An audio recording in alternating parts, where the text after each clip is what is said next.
काल जे शिवसेनेच्या नेत्यांनी आणि कार्यकर्त्यांनी जे आंदोलन केलं, ते आंदोलन असं होतं की हा रस्ता जो मेजरमेंट अधिकृत आहे या मेजरमेंट नुसारच झाला पाहिजे, असं त्यांनी ठणकावून सांगितलं, अधिकाऱ्यांना सुद्धा सांगितलं. आणि त्यांनी असाही आरोप केला की काही भारतीय जनता पार्टीचे नेते मंडळी या रस्त्यामध्ये फोडा घालण्याचा प्रयत्न करत आहेत. एक मुद्दा असा आहे की आता आपण सांगितलं त्याप्रमाणे या रस्त्याला जी मान्यता मिळालेली आहे, बरोबर, टेक्निकल आणि बाकीच्या गोष्टी, टेक्निकल तांत्रिक मान्यता जी मिळालेली आहे या रस्त्याला, त्याची रस्त्याची रुंदी 10 मीटर आहे. आपण विषय समजून घ्या, 10 मीटर रस्त्याची रुंदी आहे. आणि ही 10 मीटर रस्त्याची रुंदी आहे ही त्यांनी आणि सन्माननीय आमदार बाबर साहेबांनीच एका पत्रकार परिषदेमध्ये सांगितलं होतं. आणि आता ज्या रस्त्याचा विषय इथं पुढे आलेला आहे या 4 दिवसामध्ये, तिथं रस्त्याची रुंदी आता 11.5 मीटर भरते. त्याच्यामुळं आम्ही भारतीय जनता पार्टी असेल किंवा आमचं नगरपंचायतचे आमचे नगराध्यक्ष, उपनगराध्यक्ष, आमचे नगरसेवक असतील किंवा आम्ही सगळे कार्यकर्ते असो, ह्याच्यामध्ये कुठेही काही अडचण आणण्याचा काही प्रश्न येत नाही.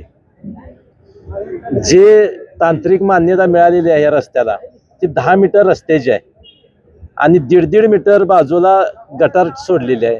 तेवढं सोडूनच बरोबर या ठिकाणी आपण रस्त्याचं काम सुरू करतोय. फक्त विषय असा आहे, रस्ता सुरू होताना साई मंदिरजवळ काही ठिकाणी 14 मीटरचा केलेला आहे. अर्थात त्या ठिकाणी कुठल्या इमारती नाहीत, मोकळे जमिनी आहेत.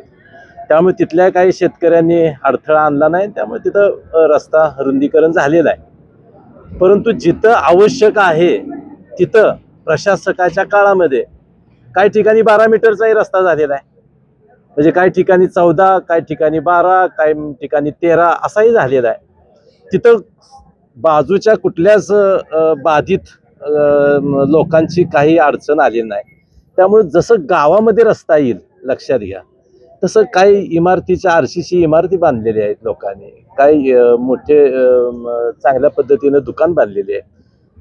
त्याला कुठं बाधित न होता जर शासनाचे 10 मीटर रस्त्याची रुंदी आणि 1.5 मीटर गटारीची सोडली, तर आपण जर बसत असेल रस्ता, तर विनाकारण 14 मीटर घेऊन लोकांच्या RCC इमारती पाडायच्या का, हा माझा प्रश्न आहे. 14 मीटर रस्ता झाला पाहिजे अशी त्यांची मागणी आहे. ही मागणी का होत असेल असं तुम्हाला वाटतंय?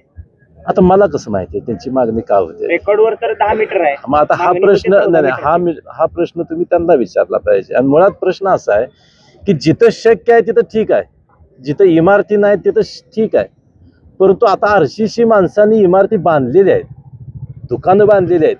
14 मीटरनं जायचं म्हणलं तर त्या RCC इमारती पाडाव्या लागतील. लक्षात आहे. मग नेमका विकास आपल्याला नेमका करायचा आहे कशासाठी? लोकांच्या नुकसान करण्यासाठी करायचा आहे का लोकांच्या उपयोगासाठी विकास करायचा आहे आपल्याला? तर हा विषय. बरं, त्यातनं आम्ही जे केलं त्यात कुठेही नियमाला सोडून आम्ही काय केलं नाही. हां, जर आम्ही म्हणतोय त्या पद्धतीनं रस्ता 8 मीटर होतोय, 9 मीटर होतोय, मग निश्चितपणे आम्ही त्याला दोषी राहिलो असतो. परंतु शासनानं जी मान्यता दिलेली आहे, प्रशासकीय मान्यता असेल किंवा तांत्रिक मान्यता असेल, त्याला धरूनच रस्ता होतोय. त्याच्यामध्ये कुठं 1 इंच सुद्धा कमी नाही, कदाचित 1 मीटर 1.5 मीटर जास्तच आहे.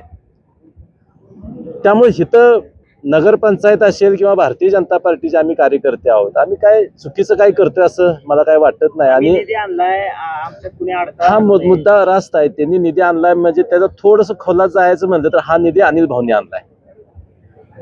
त्याची जर तुम्ही प्रशासकीय मान्यता पाहिली तर थोडंसं अनिल भाऊंच्या प्रयत्नानं हा रस्ता मंजूर झालेला आहे. मला त्यांना एक आठवण करून द्यायची आहे. अनिल भाऊ ज्यावेळेस आमदार म्हणून त्यांनी हा निधी आणला, त्यावेळेस त्यांना आमदार करण्यामध्ये आमचाही थोडासा वाटा आहे. त्यामुळे त्यांना एकट्यानंच हातात घ्यायचं काही काम नाही. आमदारांना आम्ही सुद्धा त्यांच्यासाठी प्रयत्न केलेला आहे. वरच्या लेवलनं मुख्यमंत्री महोदयांनी सांगितल्यामुळं आम्ही अनिल भाऊंचा प्रचार केला आहे, त्यांना निवडून आणण्यासाठी प्रयत्न केलेला आहे.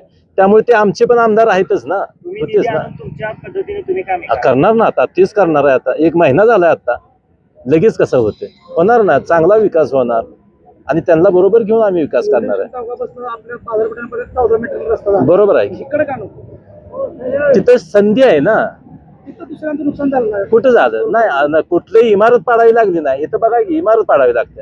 एकदा नाही पायऱ्या सुद्धा पडल्या होत्या कुठं कॉलेज समोर. एक लक्षात घ्या, पायऱ्या पाडणं इथं सुद्धा आम्ही पायऱ्या पाडल्या घ्या, समोरच्या ठीक आहे, समोर पाडली पायऱ्या पाडणं. कुठेतरी तुम्ही ऐका ऐका ऐका ऐका ऐका एक पायऱ्या पाडणं आणि आरसीसी इमारत पाडणं फरक आहे का नाही तेवढं मला सांग. आरसीसी विट्यामध्ये असं एक किस्सा घडला होता की 10 मीटरचा रस्ता होता तर तिथं 14 मीटर त्यांनी पण रस्ता करून घेतला आरसीसी इमारत पाडून. नाही एक लक्षात घ्या, आम्हाला ते काय तसं करायचं नाही.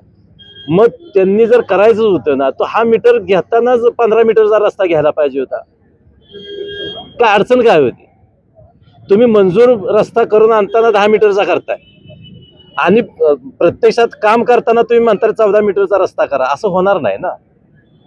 असं कसं असतं? विकास कुठेतरी श्रेयवादाच्या लढाईत अडकतोय असं वाटतंय. श्रेयवाद ह्याच्यात कशाच आहे? साधा रस्ता होत आलाय, पूर्ण होत आलाय, कशाच श्रेयवाद आहे? काय एक आहे, ह्या लोकांशी आम्ही चर्चा केली. त्याला कारण असं की नगरपंचायतच्या हद्दीतलं हे काम आहे आणि नगरपंचायत भारतीय जनता पार्टीच्या विचाराची आहे. आमची जबाबदारी आहे ते काम ते काम करत असताना तिथं बाधित कोण आहे का, काय त्यांच्या अडचणी आहेत का, ते समजून घेणं कामच आहे. हो, नगरपंचायत म्हणजे नेमकं काय?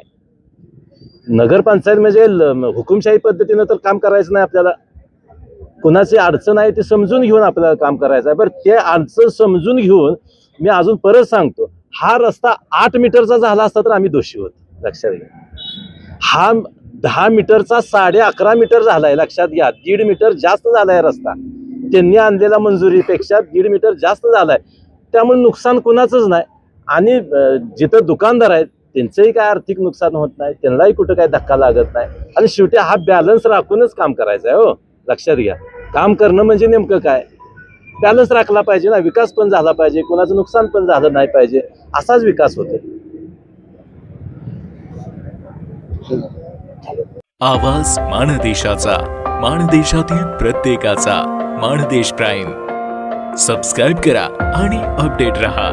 नवीन व्हिडिओच्या नोटिफिकेशनसाठी बेल आयकॉनचं बटन दाबा. धन्यवाद.